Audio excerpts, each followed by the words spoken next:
Hello everyone, it's me Uncle John. Today I am going to read S5 5020 Magic Treehouse number 4, Pirates Past Noon, Chapter 10, Treasure Again.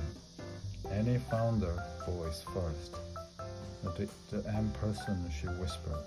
Yes, I am the M person, said Morgan. Where are you from? Asked Jack. Have you ever heard of King Arthur? Said Morgan.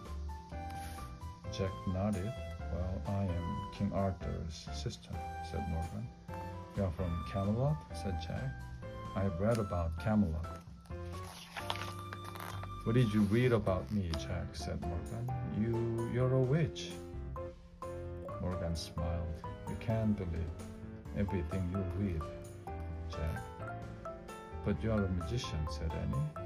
Most call me an enchantress, but I'm also a librarian, said Morgan. A librarian? Said Annie. Yes, and I've come to the 20th century.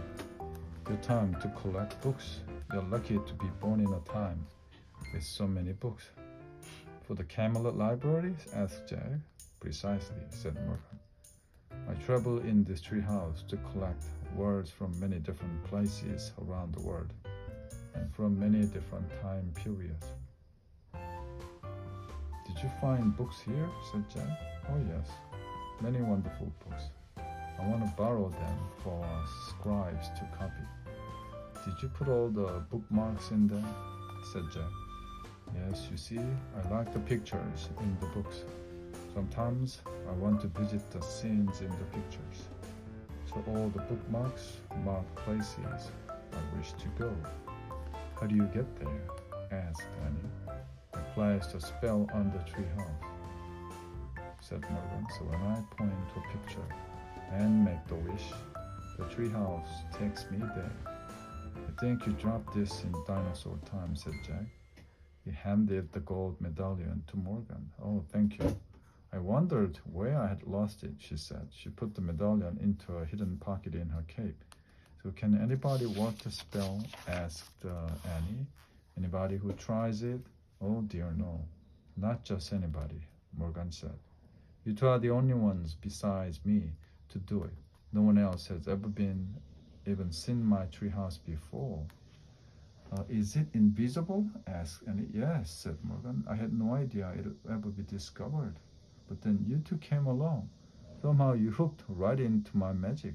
How? Asked Jack. Well, for two reasons, I think, explained Morgan. First, Annie believes in magic, so she actually saw the treehouse, and her belief helped you to see it, Jack. Oh man, said Jack.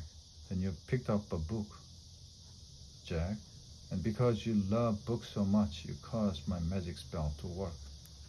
Wow, said Annie. You can't imagine my dismay when you started to take off for dinosaur times. I had to make a very quick decision and I decided to come along. Oh, so you were the pteranodon, said Annie. Morgan smiled. And the cat, and the knight, and Polly, said Annie. Yes, said Morgan softly. You're all these things to help us, asked Jack. Yes, but I must go home now. The people in Camelot need my help.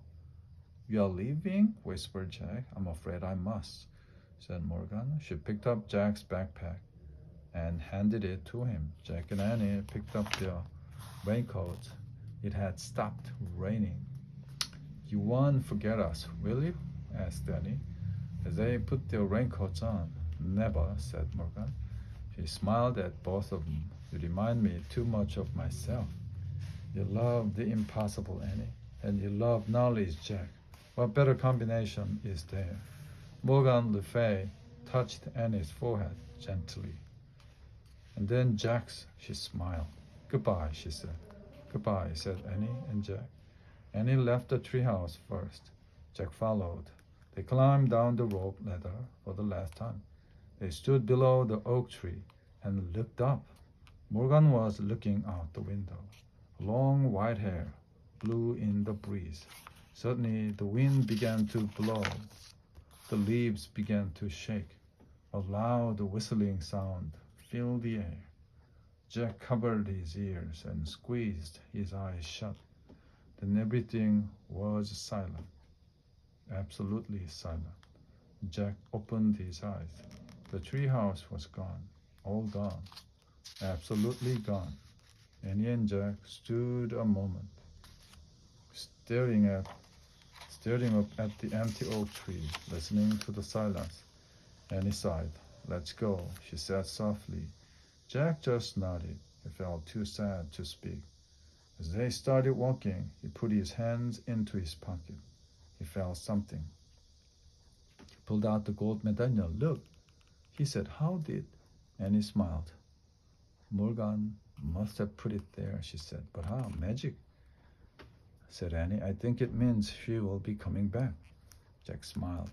He clutched the medallion as he and Annie took off through the wet, sunny woods. As they walked, the sun shined through the woods, and all the wet leaves sparkled. Everything, in fact, was shining. Leaves, branches, puddles, bushes, grass, vines, wild flowers, all glittered like jewels, all gleamed like gold. Annie had been right, thought Jack. Forget the treasure chest. They had treasure at home, a ton of it, everywhere. The end.